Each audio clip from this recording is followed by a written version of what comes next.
For 11 years, I've served as a paramedic for the Seattle Fire Department, a journey that began with 4 years as an EMT basic with King County Medic 1. Like many in emergency medicine, I ascended through the ranks, responding to countless emergencies. My career has involved everything from cardiac arrests in supermarkets and multi-car accidents on I-5 to overdoses in urban alleys and structural fires with individuals trapped inside. I've performed CPR on young children, delivered newborns in the confines of taxicabs, and offered solace to dying gunshot victims as law enforcement secured the scene. This profession demands what we call selective emotional detachment. It's a survival mechanism, allowing us to compartmentalize intense trauma, processing the horror much later, if at all, to focus acutely on saving lives. One must master rapid decision-making under immense pressure while retaining enough empathy to comfort distressed patients and their families. The role requires a unique combination of technical expertise, physical resilience, and psychological fortitude, attributes most individuals struggle to maintain long-term. The average paramedic career spans only 5 to 7 years before burnout leads them to seek different endeavors. I am one of the few who persevered, not due to superior toughness or dedication, but because I discovered a profound purpose amidst the unpredictability. Each shift presents a fresh challenge, a life-or-death puzzle that compels engagement. This constant novelty, this continuous interaction with the unforeseen, drew me back every single day, even when the sheer weight of what I had witnessed threatened to overwhelm me. However, October 3rd, 2021, fundamentally changed my perception of my profession, my city, and the elusive line between the comprehensible and the incomprehensible. What transpired that night went beyond mere professional disturbance. It shattered the very foundations of reality I had built my entire career upon. My name is Sarah Mitchell, and I possess an urgent need to share what we uncovered in Medic 1, Unit 47 that night. Someone needs to understand that our experience was undeniably real, even if I remain unable to fully explain it. The shift began routinely. I reported for duty at 6 p.m. at Seattle Fire Station 10 in Capitol Hill, as I had done hundreds of times before. My partner for the evening was James Chen, a paramedic with 7 years of experience, with whom I had frequently collaborated over the past 2 years. James was exceptionally methodical, composed under duress, and possessed an almost photographic recall for protocols and medication dosages. We formed an effective team. I intuitively grasped situations and individuals, while James approached every call with systematic precision. We conducted our customary pre-shift equipment inspection, ensuring every item was functional and fully stocked. Oxygen tanks full, batteries charged, medications within expiration dates, and IV fluids at appropriate levels. James maintained a stringent 23-point checklist he dutifully completed, regardless of the outgoing crew's reports. By 6:45 p.m., we were officially cleared and available for assignments. We handled several routine calls, a COPD exacerbation, and a successful cardiac arrest resuscitation at Volunteer Park, where we revived a 52-year-old man after 23 minutes of CPR. By 11:42 p.m., we were released from a tactical staging area and free to respond to regular calls. James was driving us back toward Station 10 when dispatch issued a new assignment. Medic 10, respond to the Seattle Center Space Needle area. Injured person. Bystanders reporting a fall from height. This immediately captured our attention. Falls from significant heights typically constitute trauma alerts, indicating severe injuries that necessitate the most urgent emergency response. James activated the lights and sirens, and we accelerated toward the Seattle center. Medic 10 to dispatch. Can you confirm the location? Are we responding to the Space Needle observation deck? I inquired. Negative, Medic 10. Caller reports the incident occurred in the parking garage adjacent to the Space Needle, northwest corner, 3rd or 4th floor level.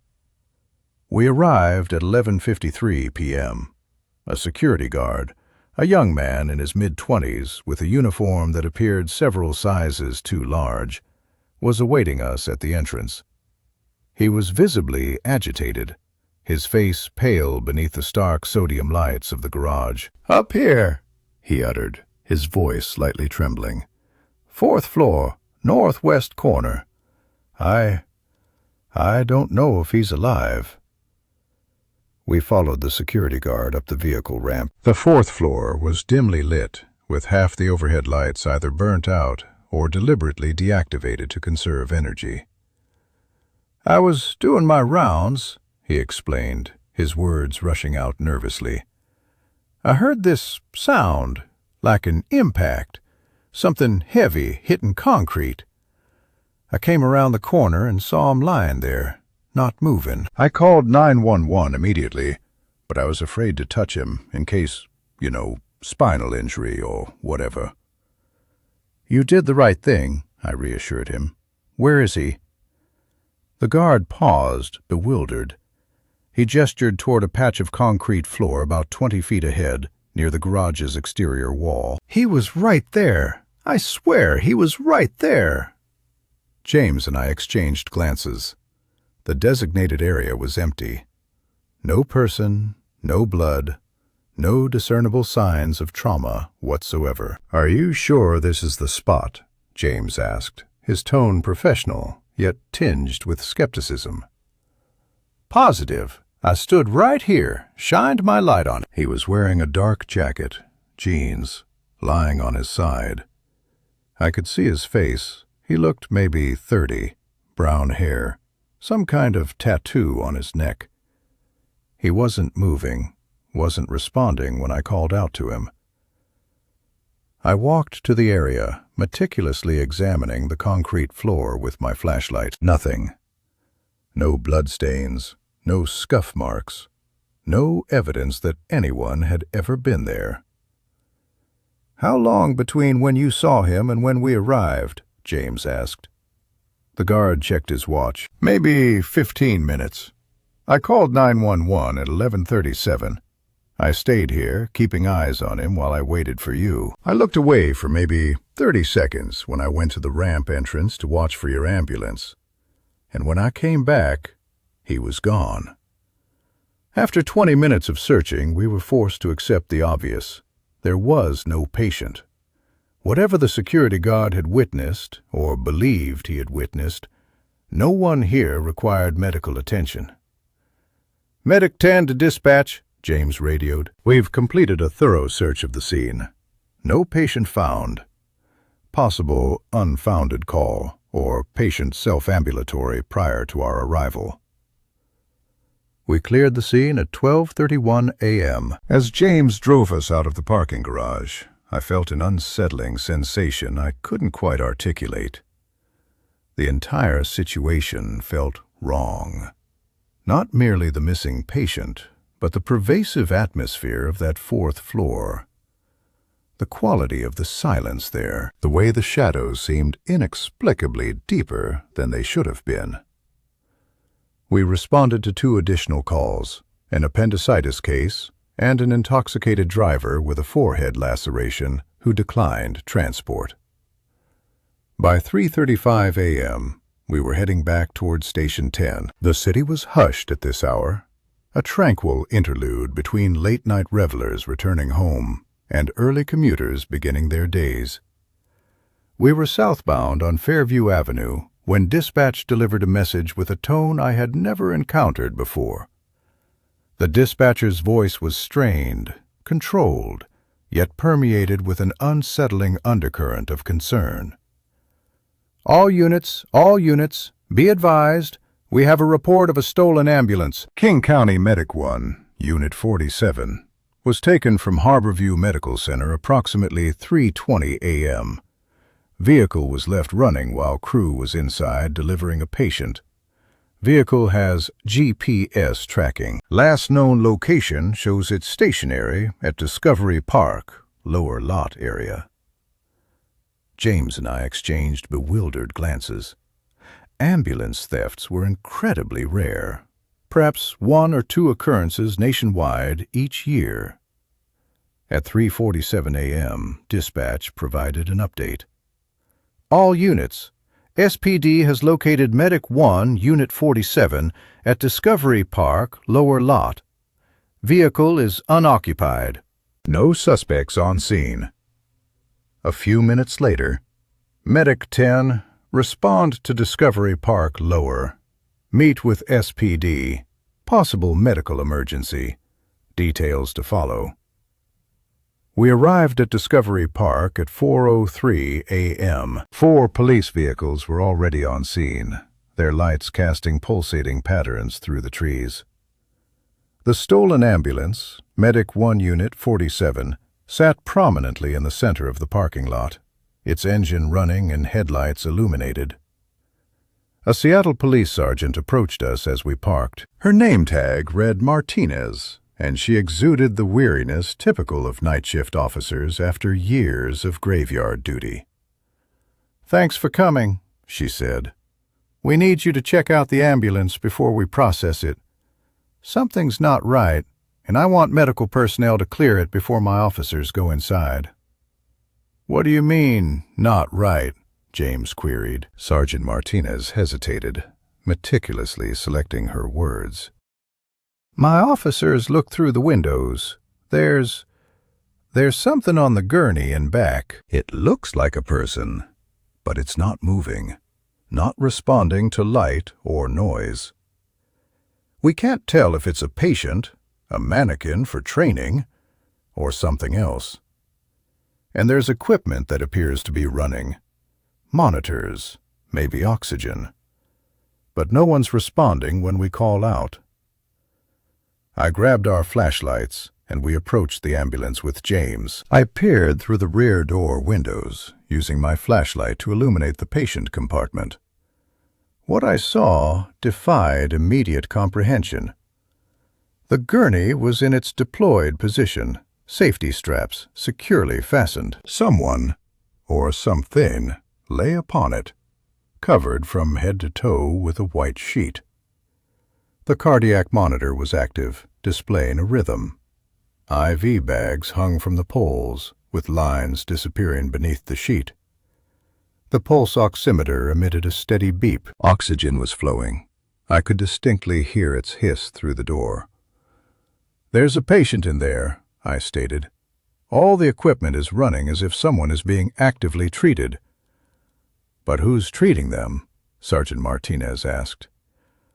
"The crew from Unit 47 is back at Harborview. They reported the rig stolen immediately. There's no paramedic in there." One of the officers successfully unlocked the back doors. They swung open, fully revealing the ambulance's interior. Everything was precisely as I had observed through the window. A patient on the gurney, shrouded by a sheet, with monitoring equipment meticulously operating. However, as I continued to observe, further details began to emerge, sending shivers down my spine. The cardiac monitor displayed a normal sinus rhythm, indicating a regular heart rate of 72 beats per minute. The pulse oximeter showed an oxygen saturation of 98%. The blood pressure reading registered 118/76. All these vital signs were entirely normal, yet the patient lay unattended. The ambulance was devoid of occupants, save for the shrouded figure on the gurney. James cautiously stepped into the ambulance, careful not to disturb any potential evidence. I followed suit. The interior carried the familiar odors of an ambulance: disinfectant, plastic, and that distinctive scent of medical equipment. Everything suggested a standard patient transport in progress, except for the glaring absence of a crew. James extended his hand towards the sheet covering the patient. "We need to identify them," he stated, "and ensure they're stable." He gently pulled back the sheet from the patient's head. For a fleeting moment, comprehension eluded both of us. The revealed face belonged to a man seemingly in his early 30s, with brown hair and a noticeable tattoo on his neck. His eyes were closed, his expression serene, yet I recognized him instantly. "James," I uttered softly. "That's the patient from the parking garage, the one the security guard claimed to have seen." James stared blankly, then turned to me. "That's impossible. There was no patient at the parking garage. We searched for 20 minutes. "I know," I conceded, "but consider the description. Early 30s, brown hair, neck tattoo. That perfectly matches what the guard told us." I reached out and gently touched the patient's exposed hand, finding it warm. I felt for a radial pulse, and there it was, strong and regular, consistent with the 72 beats per minute on the monitor. This was a real person, alive, breathing, with a pulse and normal vitals. But from where had he come? Who had painstakingly set up all this equipment? Why was he here, in a stolen ambulance at 4 a.m. in a desolate parking lot? James attempted to rouse him with verbal commands, then a sternal rub. Nothing. The patient remained unresponsive, without a flinch or grimace. "Check his pockets for ID," Sergeant Martinez's voice echoed from outside the ambulance. James meticulously searched, discovering a wallet in the patient's back pocket. He opened it and retrieved a Washington State driver's license. The name displayed was David Anthony Mercer, born April 15, 1989, residing at 8847 Stone Avenue, North Seattle, Washington, 98103. The officer who had run the name returned to Sergeant Martinez, and I overheard a comment that visibly altered her expression. She approached the ambulance. "David Mercer was reported missing 6 days ago, on October 1st, by his girlfriend," she informed us. "She said he left his apartment around 10 p.m., stating he was going for a walk, and never returned. His phone went straight to voicemail. No contact for 6 days. This man had vanished for nearly a week, and now he lay unconscious in a stolen ambulance, meticulously hooked up to professional medical monitoring. I began to examine the IV setup. 2 lines were running, one with normal saline, and the other with what appeared to be a secondary medication infusion. I checked the label on the secondary bag. It contained propofol, a potent sedative frequently used for procedural sedation. "James," I declared, "he's being actively sedated. Someone set up a propofol drip." This was highly unusual. Propofol required constant monitoring due to its potential to suppress breathing and blood pressure. Yet David Mercer was not intubated. He was breathing independently, receiving supplemental oxygen through a nasal cannula. This arrangement was medically nonsensical. James, meanwhile, was reviewing the cardiac monitor's memory. According to this, monitoring commenced approximately 45 minutes ago at 3:18 a.m. This time frame coincided with when the ambulance was stolen from Harborview. Someone had commandeered the rig, transported David Mercer here, painstakingly arranged all the equipment, and then vanished. I noticed another crucial detail. The propofol drip rate was set exceptionally high, far too high for long-term sedation. At this pace, the medication would deplete in under an hour, and when it did, David would begin to regain consciousness. "We need to transport him," I urged. "Get him to a hospital where they can safely awaken him." Martinez nodded in agreement. "Agreed. But this ambulance is a crime scene. I can't let you take it. James radioed dispatch, requesting an additional ambulance for patient transport. Medic 6 arrived 15 minutes later. We meticulously transferred David Mercer from the stolen ambulance to the new one, ensuring all monitoring equipment and IV lines remained intact. I rode in the back with him while James drove our rig, following us to Harborview. Throughout the transport, I maintained a vigilant watch on the propofol drip. Its contents were dwindling, nearing emptiness. The medication would run out before our arrival at the hospital. True to my prediction, 3 minutes from Harborview, the bag emptied. The sedatives ceased flowing into his veins. Within 30 seconds, I observed the initial signs of returning consciousness. His fingers twitched. His eyes moved beneath his closed lids. His breathing pattern shifted, becoming less regular, more responsive. "David," I said, leaning closer. "David, can you hear me? You're in an ambulance. You're safe. Can you open your eyes?" His eyelids fluttered, then opened. His brown eyes were clouded with confusion and disorientation. He looked around the ambulance interior, clearly disoriented. Then his gaze fixed on me. "Where?" His voice was hoarse, barely a whisper. "Where am I?" "You're in an ambulance heading to the hospital," I explained. "My name is Sarah. I'm a paramedic. David, do you remember what happened to you?" He attempted to sit up, but the gurney straps held him securely. Panic flickered across his face. "Why am I tied down? Let me up." "It's okay," I reassured him. "These are just safety straps. I'm going to release them." I unbuckled the straps, keeping one hand on his shoulder to steady him. "David, you've been missing for 6 days. Do you remember anything from the past week?" His expression transitioned from panic to profound confusion. 6 days? No, that's not possible. I went for a walk. It was Sunday night. He trailed off, his face turning pale. "I remember walking in Discovery Park. There was someone on the trail. They asked if I could help them. Their friend was hurt. I followed them. And then..." "Then what?" I prompted gently. "I don't know. Everything went dark. And then I was dreaming, I think. Long dreams about being somewhere else, being watched. But I couldn't wake up. I tried to wake up, but couldn't." He looked at me with growing horror. "What happened to me? Where have I been?" "We're going to figure that out. The police are involved, but right now you're safe, and we're taking you to the hospital."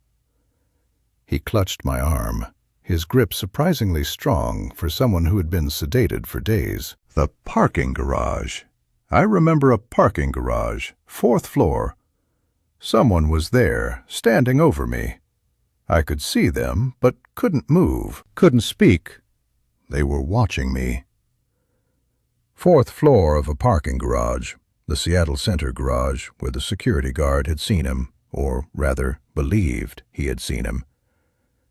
"David, when was this? When were you in the parking garage?" "I don't know. Time was weird. Everything was fragmented, but it felt recent, like tonight." We arrived at Harborview. The emergency department was prepared for our arrival, and detectives were already awaiting us. The hospital admitted David for observation and toxicology screening. James and I provided our statements to the police, and were finally cleared at 6:47 a.m. Over the subsequent week, I followed the case assiduously through news reports and my contacts within the police department. The investigation unearthed unsettling details. David Mercer's toxicology report indicated high levels of propofol, midazolam, and several other sedatives in his system, evidence of being kept unconscious for extended periods. Yet he bore no other injuries, no signs of assault, no physical trauma whatsoever. The stolen ambulance yielded almost no forensic evidence. Whoever had used it had worn gloves, meticulously cleaned surfaces, leaving no fingerprints, no DNA. Most disturbing were the discoveries from David's apartment. Police found that it had been entered multiple times during his disappearance. Food had been removed from the refrigerator. Clean clothes had been taken. Someone had maintained access to his life while keeping him captive. And they found something else, a small camera hidden in David's bedroom, disguised as a smoke detector. It had been recording for months, transmitting to an unknown location. Someone had been observing him, studying him, learning his routines. The security guard from Seattle Center was extensively interviewed. He steadfastly maintained the legitimacy of his sighting. David Mercer, unconscious, on the 4th floor of the parking garage. But here's what truly unnerved me. The garage was equipped with surveillance cameras. Police reviewed the footage. The cameras showed the security guard arriving on the 4th floor at 11:24 p.m., shining his flashlight around, calling out, then pulling out his phone to call 911. He was clearly reacting to something, yet the cameras showed the floor was empty. There was no body. David Mercer wasn't there. Either the guard had hallucinated the entire event, or someone had devised a way to make David visible to the naked eye, but not to cameras. The former option seemed more plausible, but failed to explain how the guard had perfectly described David, including the neck tattoo, hours before we had found him, leaving the police with a perplexing riddle. The FBI subsequently took over the investigation, classifying it as an unsolved abduction with the possible involvement of someone possessing medical training and access to emergency services equipment. David Mercer retained no memory of his captivity beyond fragmented dreams and the persistent sensation of being watched. Psychiatrists confirmed that this was consistent with sedative-induced amnesia, particularly propofol, which is known to cause retrograde memory loss. But 3 weeks after his rescue, an event unfolded that rendered the case even more bizarre. David received a package at his apartment, delivered by standard mail. Inside was a USB drive. When police examined it, they discovered video files, thousands of hours of footage from the hidden camera in his bedroom, meticulously edited into a comprehensive documentation of his life. And there was one additional file, a video message. The communication displayed a figure in medical attire, their face obscured, delivering a message with a voice that had been digitally altered. It stated, "You were chosen for observation. Your patterns were optimal. Your routines predictable. You provided valuable data. The study is concluded. You will not be contacted again." This is not a threat. This is notification that you have been released from observation. Others remain under study. Do not attempt to identify them. Do not attempt to locate us. Except that you were selected, observed, and released. Some subjects are less fortunate. The video concluded abruptly. The FBI's analysis of the footage yielded no conclusive findings. The setting where it was filmed appeared nondescript, potentially anywhere. The voice alteration technique effectively prevented any identification. The digital trail of the USB drive led to a dead end. David Mercer was subsequently placed in witness protection and relocated to an undisclosed area. The investigation remains open, yet without active leads. I frequently dwell on that particular shift, on discovering David inside that stolen ambulance, kept alive through meticulously maintained medical care, akin to a specimen. I recall the security guard observing something the surveillance cameras missed. I reflect on the USB drive's message, hinting that others are still undergoing study. The most disquieting aspect isn't the event itself, but its profound implications. Someone possessing extensive medical expertise, significant resources, and extraordinary patience is observing individuals, abducting them, maintaining them under sedation for study, and then returning them. Why? For what ultimate purpose? And the chilling suggestion that more individuals remain under surveillance, that David was merely one subject in a broader investigation, continues to disturb my sleep. How many more are there? What criteria guide their selection of subjects? What determines who gains release and who meets a less fortunate end?